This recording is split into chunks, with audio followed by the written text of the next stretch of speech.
topics and opinions expressed on the following show are solely those of the hosts and their guests and not those of W4WN Radio, its employees, or affiliates. We make no recommendations or endorsements for radio show programs, services, or products mentioned on air or on our web. No liability, explicit or implied, shall be extended to W4WN Radio, its employees, or affiliates. Any questions or comments should be directed to those show hosts. Thank you for choosing W4WN Radio. This is Beyond Confidence with your host, Divya Parekh. Do you want to live a more fulfilling life? Do you want to live your legacy and achieve your personal, professional, and financial goals? Well, coming up on Divya Parekh's Beyond Confidence, you will hear real stories of leaders, entrepreneurs, and achievers who have stepped into discomfort, shattered their status quo, and are living the life they want. You will learn how relationships are the key to achieving your aspirations and financial goals. Moving your career or business forward does not have to happen at the expense of your personal or family life, or vice versa. Learn more at www.divyaparekh.com, and you can connect with Divya at contact@divyaparekh.com. This is Beyond Confidence, and now here's your host, Divya Parekh. Good morning, listeners. It's Tuesday morning, and it's so fantastic to be here with you, as always. And today we have a really interesting topic, which, a lot of people kind of leave their jobs because of it. And before we get to our guest, I just want to share with you a beautiful kindness story. So one of my neighbors, and this is, of course, he didn't share with me, I just kind of observed him. He was walking his dog, and then he saw one of the other neighbors struggling with, I think so he was trying to remove a rock from his garden and just kind of taking that shovel and edging it in. And this gentleman tells his dog's like, all right, stay put. I'm walking behind them, went up to the neighbor, helped him move that rock out of the way. So what I want to share with you is that when we come together, a little act of kindness can help someone, because together we are stronger. So go ahead, take that time, and be sure to set few moments here and there throughout the month and do a kindness act, because it's more for you than for anybody else. And thank you, everyone, for getting our books. If you have got our books, we really, really appreciate it. And if you have not, please do get our books, because just yesterday, I got an email from one of the readers, and they shared that the book had changed their life. So, and also part of the proceeds go to kiva.org. So together we are changing lives. And let's welcome our guest. Hi, Divya. How are you? Good. How are you? Welcome, Rob. Thank you so much for having me. And it's obviously you're doing incredible work, and helping your neighbors out is always such a strong and fulfilling experience. I'm just reporting on that. I didn't help move the rock, but the goal is that we help move the needle for other people, and it's so important. So, Rob, share with us. I know I love the background, like, you're in Costa Rica, and that's so fantastic. Share with us as to if you remember a moment or a person that left a positive mark on you in your young life. Yeah. So that's a great question. I actually had, I used to play water polo, and I had a water polo coach from when I was 12 to 18, and he was amazing. Actually, one of the biggest lessons he actually taught me, one was, of course, working hard and doing, the work. But the other thing was, I remember when I was about 12 years old, and we were at a practice, and I just didn't have energy. And I remember being frustrated at myself. And I know a lot of the listeners, especially if you demand a lot from yourself, like many of my clients do, it's very frustrating. And you're like, why can't I deliver? Yeah. And he was telling me, he's like, you have times where you have energy and times where you don't. And it's a natural cycles to go through. And so you have to take into account that as you're progressing. And I think it's a lesson that in business, especially, a lot of executives think that they should be going 100% all the Right. time, and it's Mhm. just not. It's not reality, nor is it biologically true.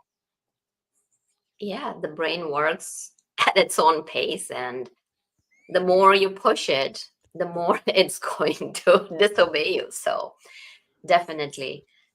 So, tell us a bit about your journey from playing water polo and learning that beautiful lesson to where you are right now. Yeah, so it's been a fun ride. So I played water polo.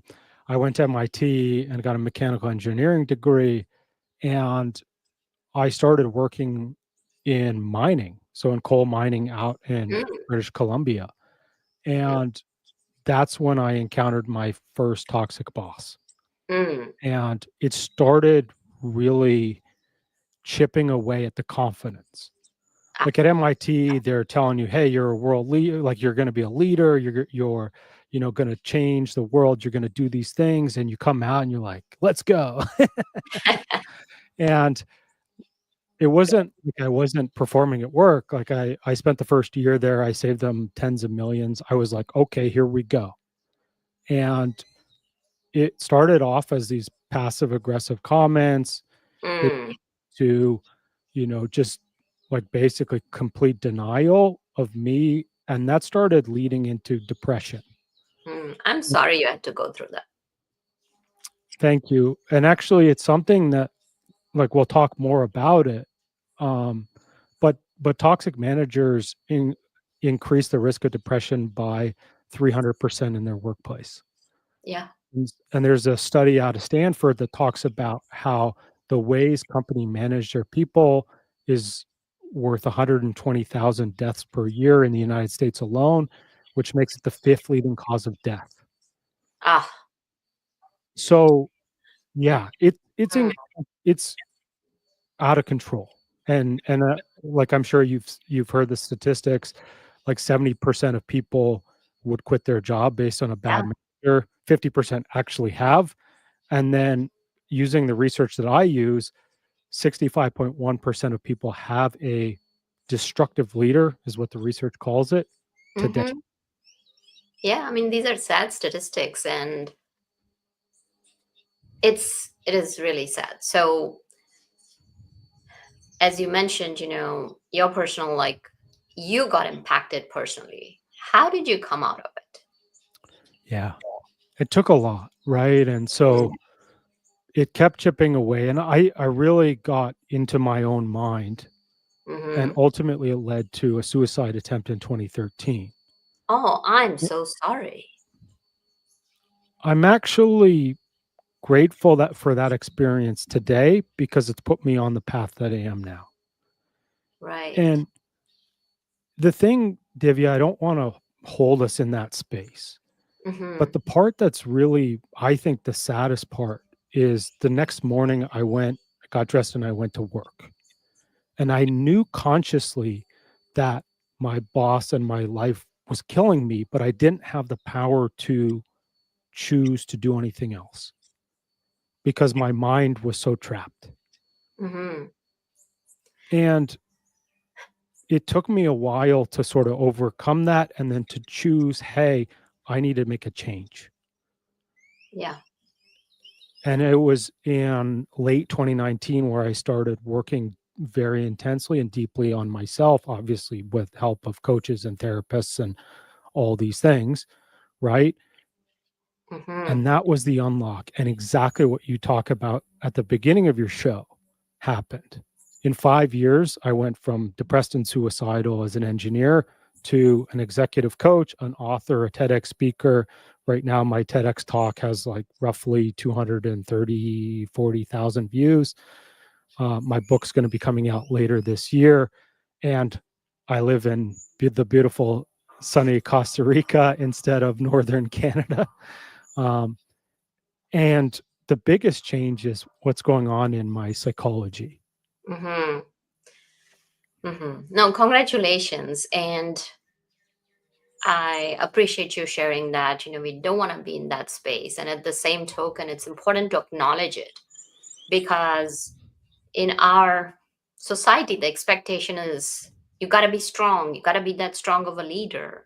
The key is that, yes, you got to be strong, but it's also important to recognize that you got to be strong to recognize where you are at. Yes. You got to be strong. You got to be courageous to recognize where you're at, be compassionate towards yourself, and give yourself permission that it's okay to feel that way, but not stay there. Find help like you did and move beyond it. So let's kind of come to the elephant in the room. You mentioned about 65 plus some change. I mean, that's a huge number. So can you share as to how many different types of toxic leaders are there? Yes. So there's 6 types of toxic leaders. And so when we think about toxic leaders, often we think about, someone who's aggressive, they're yelling at their people, that kind of thing, right? Like that's the classic a-hole boss. Mm-hmm. And when I talk about it, I go like, just think about like Gordon Ramsay on Hell's Kitchen and someone gives him like undercooked chicken, right? That's the classic, but it's actually not that common. So only 5.5% of folks have a boss like that. What's more common is a boss that's called an abusive narcissist. And so these are people who, again, they make threats, they cut you down, they abuse you, and it's all about them. Mm-hmm. And a classic movie portrayal of this is Leonardo DiCaprio's role in Wolf of Wall Street. So like Jordan Mm-hmm. Belfort, right? So it's all about me. I'm putting you down, but I'm taking all the credit. And like, that's how I get ahead. And actually almost 20% of folks have a boss like that. Wow. Yeah. And how can they recognize?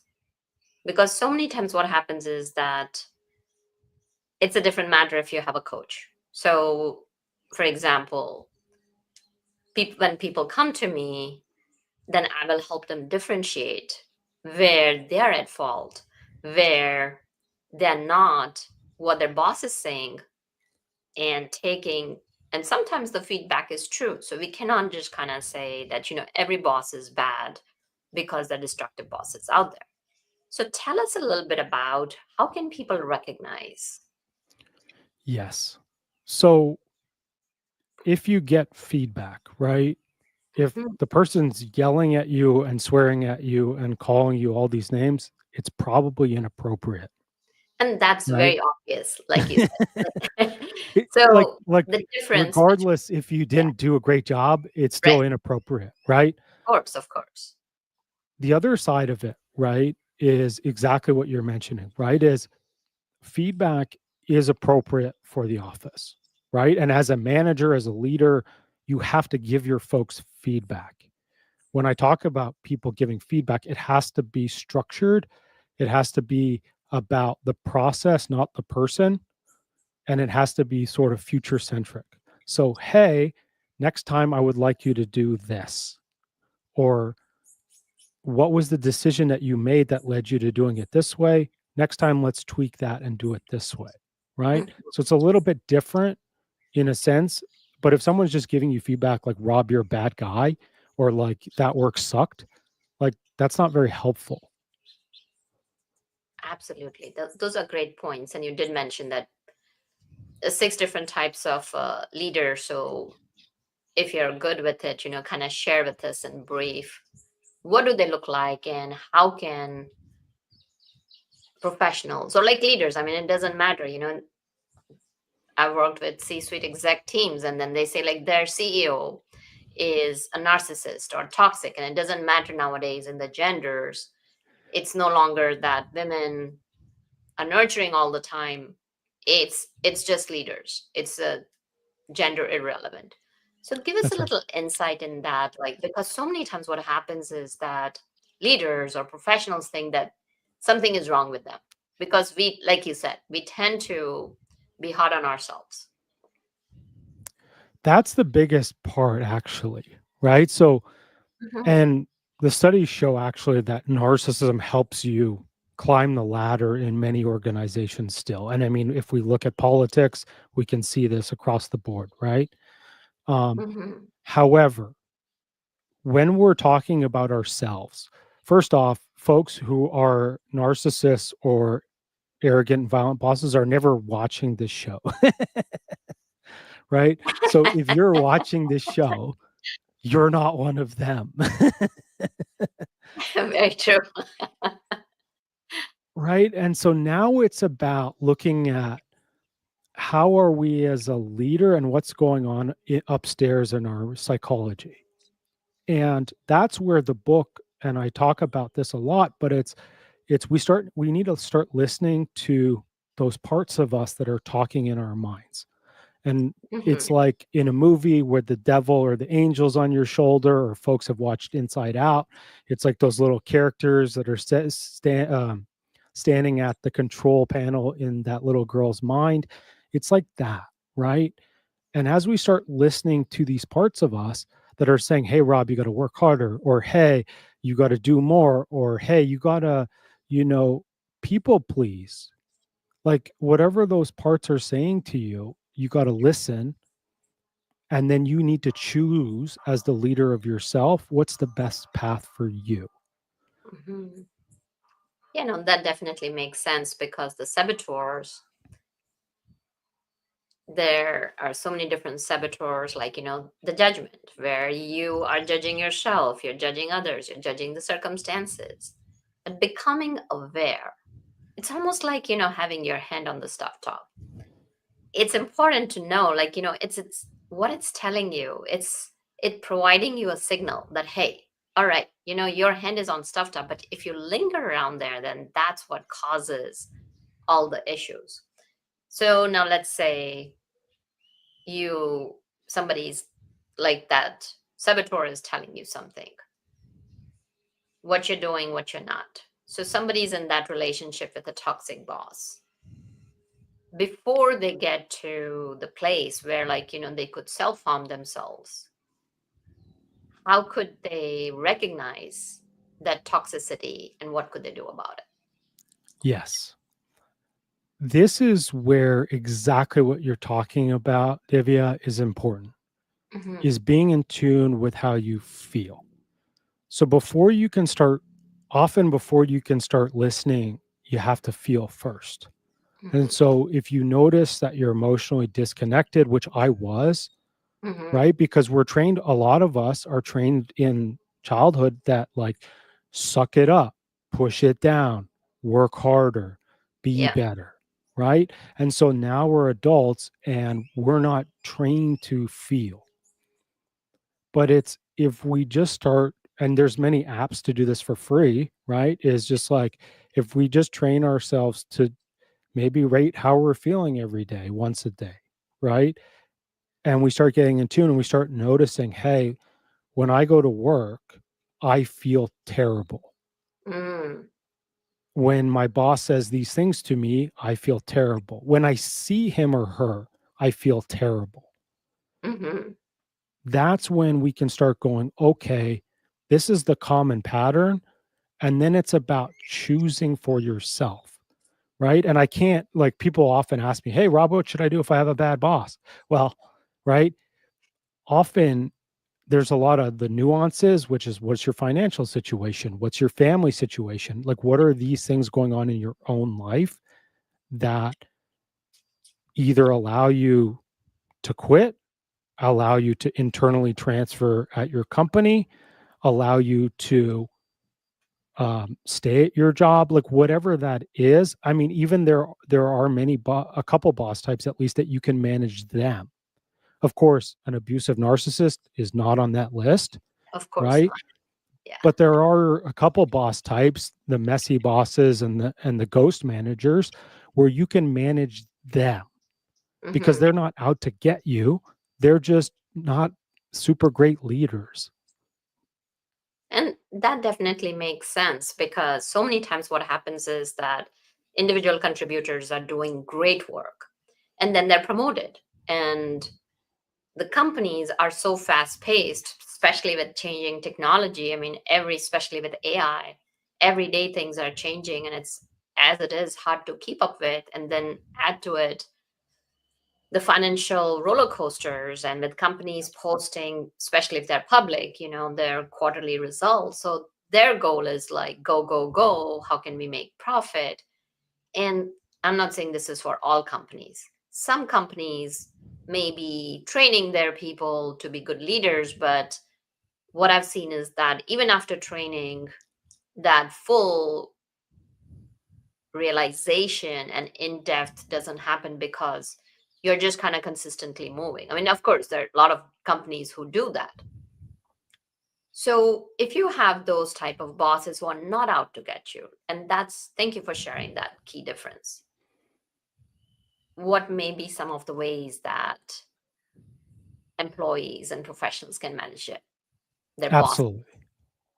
So I mentioned the messy boss, right? Right. And Right. so these folks, I liken it to Mr. Bean, right? There's some lack of awareness, Mm-hmm. and they kind of go through life and there's sort of chaos happening around them. They sort of create that chaos. And Mm-hmm. often you can see this at work with when, a team's running, they're not really sure where they're going. Everyone's doing a lot of work, but there's no like clear picture. If you ask them like, hey, where's your team going? What are the team goals? What are your deliverables for this year? They don't know. They struggle with prioritization. They're just like getting emails, answering things, doing work like that, right? This is when there's a moment where you can coach your boss. They say, hey, Divya, I'd like you to do this task or this project. You can ask for information. When would you like it to? What's the priority? What resources do I get? These type of things, like basically a project management plan, right? Mm-hmm. That's when you can start managing your priorities, or getting your manager who's not doing this, which is part of their role, you can help them answer the questions that you need answered. The Definitely. other type, yes, go ahead. No, please continue. Yeah. The other type is called a cowardly boss or a ghost manager.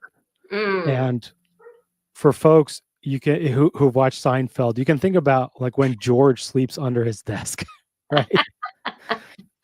And these are folks who don't want accountability. They don't want responsibility. You can see, I actually think this is very common right now, because if they make a decision and it's wrong, you're laid off. Or they feel internally, I see this a lot sometimes with leaders that get promoted and they're new in a promotion. They're like, I'm not sure I deserve to be promoted. That's that saboteur, right? Yeah. I'm the imposter. I'm not good enough. Look at all these other folks, right? Mm-hmm. That's when they don't accept responsibility or accountability. And that's if you have a manager that you ask them a question and they go, well, Rob, that's upper management's decision. Or I love this one. One of my bosses used to say this, but I read the Steve Jobs documentary or the book, and he says, hire the best people and let them do the work. Mm-hmm. That's when you have to take control. And so you need to figure out what is the path for you. And then you're asking for approval versus a plan. So it's saying, hey, Divya, what if I give you this work by Friday? Does that work for you? Right? Or can I use this resource in this other department? Does that work? Right? And so basically you figured out the plan and you're just asking them to go, yeah, that sounds good. Yeah. No, and that's very powerful, because, and thank you for differentiating between different types of bosses, because that's where that differentiator kind of pops up. That they're not intentionally toxic. They are just chaotic. And as a result of the chaos, there is confusion and frustration. So that frustration is a whole lot different than somebody who's passive aggressive like you had. Absolutely. Yes. Yeah. So, And so those folks would benefit a lot from management training, and also for some of them, some work on their mindset. right? And you mentioned about companies training their leaders, and Harvard Business Review has a study out, and they say that companies spend $356 billion per year on leadership training, and only 25% of it works because it addresses the leader's mindsets. And you know this because you work on this with your clients, right? Is if we have saboteurs, it doesn't matter that you were told in a training that you need to give feedback in this way, or you need to make decisions in this way, or you got to use the Eisenhower matrix, right? Because your brain is going to override that. Mm-hmm. And that's why the deeper mindset work is so important, is so then you can actually action those things that you've learned. Yeah. No, that's a very relevant point, Rob. So we've kind of like talked about that. Okay, if your boss is X, Y, and Z, then what you can do. Now, let's say it's possible so many times what happens is that a lot of people are thinking, oh, this person is like that. And when we talk about that judge, saboteur, judging everyone, and how can they take that moment and see and check that are they not only experiencing in their mind, but also exhibiting those questionable boss behaviors? Absolutely. This is where a 360 review is always helpful, Mm-hmm. because you can't look at yourself, right? The other Right. side of this is getting very trusted people, both at the office, but as mentors, as coaches, as executive sponsors, these type of things. Because as a leader, right, there's a lot of things that you need to do, whether that's public speaking, whether that's inspiring your people, whether it's giving feedback. All these things that you need to do are very outward facing, right? I mean, of course, there's a lot of inner work and planning and all these things, but a lot of it's outward facing, and it's impossible for you to know how it lands with other folks unless you get their feedback. And so the big piece, right? There's a few things. One is you must be building trust at all times, right? This is, you need to act in accordance to what you talk about. So if you say, hey, I'm going to send you this email by, tomorrow afternoon, it better hit that email, right? Yeah. Like if you're going to, like say you're going to go to a meeting, you have to go to that meeting, right? These are things that are the small moments. Like trust is built. I love this Dutch proverb. It says, trust is built by foot and it leaves on horseback. Mm. Yeah, very powerful. And I like what you said because I'm personally a fan of 360 reviews because you are getting perspectives of different people. And usually, like when I'm working with someone, sometimes, there are internal clients where what happens is that they're put on that, hey, you gotta take the coaching, and they may be resistant. And they have done their 360 review just within the group. And it's important to expand it out to different cross-functional groups as well and cross-functional teams, because as you said, that it's about building the trust and getting the general pulse of where a person stands. Mm. So that trust is such an important piece because it's not just showing up for others and showing up for yourself when it's needed or when the fire is burning. What I'm hearing is that dig the well way before. I mean, there are no more wells, but having that, putting that currency of trust and depositing it in the bank consistently. So, what are some of the other ways that people can? So, like, okay, so now they've had the 360 review and they find that a lot of problems that they're having is with them, not with others. How can they, first of all, be compassionate about it? And from there, rather than beating themselves up, come to terms with it and work on it and move beyond it. Absolutely. We all have bad moments where Hmm. we can have bad behavior. This is just fact. Like I've had moments where I've yelled at somebody. It's not good. I'm not proud of it. But the first thing, right, is acknowledging that it's a behavior that we can change. Hmm. And so, like, if you're listening to this show, you want to get better. I know that. Otherwise, you wouldn't listen to this show. Oh, of course. Whoever So, doesn't want to work on themselves wouldn't be here. yeah. And so I mean, that's the first step, which is a great sign, right? And Hmm. so now it's given that it's a behavior and not who you are, you can change. And so this is where the mindset work starts, right? And this is where we all have exactly what you mentioned, these saboteurs or these parts of us that were created most likely in childhood for specific purposes to keep us safe and alive in the world. And most folks are running these saboteurs, or these parts of us are running their show. And it's starting to work with them, right? And in general, I would recommend hiring a coach. I can help you with this. Divya can help you with this. You can go to therapy as well. They can help you with this. But it's starting to get into your own mindset and unlock these stories, right? Because what makes us exhibit bad boss behavior, whether that's we're unwilling to take accountability or responsibility for a decision, or we're yelling at somebody in a meeting because we're under a lot of stress and we need something to be perfect, and maybe it didn't go to the customer in the way we wanted, like, and we put so much pressure on ourselves that it just, like, boom, hits. Yeah. They're both opposite ends of the spectrum, but ultimately it's what's going on in our psychology is what triggers those events.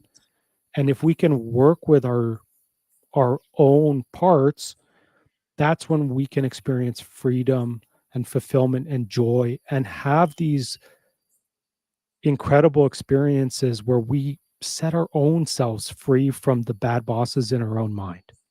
Hmm. That's very powerful and insightful, because what you're saying is that there could be those traps that were set when you were a child, because as a child you're looking for approval from your parents, from your teachers. And as a matter of fact, I don't remember the name of the study, or somewhere I read that a lot of these thinking patterns are established by the time you are 5 to 7 years old. It could be your friends or aunties, uncles, or anyone, because it's such a tender age that they're learning from adults. Not only they could be picking up habits or patterns from their role models, because for them, their parents or whoever is surrounding them is what they're imitating and learning from it. So you're absolutely right in setting yourself free. So, Rob, share with us that that journey from knowing, yeah, I gotta work on myself, and to the journey of freedom. Are there any like few steps that you could share? Hmm. The first thing is exactly right. Most of these parts were created when we were children, Mm-hmm. and we were looking through the world through children's eyes and perspectives. So it's not even that our parents did anything wrong or someone said something that they shouldn't or anything like that, right? Like Mm-hmm. I like let's take an example here. You're 5 years old and your older brother or sister comes home from school and they got an A on their math test, and they say to your mom, I got an A on my math test. And your mom goes, wow, I'm so proud of you. I love you. And you're just sitting there, like you're sitting on the ground playing with your toys and you're watching this. And then whoop, in your mind, there's a belief created. If I do well at school, my mom will love me. Yeah. And now we're 45 and we're managing a company of 500 people. And we still have this saboteur that's like, hey, Rob, if you don't do well, your mom won't love you. And then one of our people sends the wrong proposal to the client and boom, Yeah. that's literally what's happening. And Mm-hmm. so the first step is, as you start to get in tune with these parts of us that are telling us these stories, is picture them as children and give them the love and the compassion you would, like if you have your own child who's 5 years old and maybe they're saying something that doesn't make sense, right? And maybe it was true when you were 5, but it's not true now because you're an adult.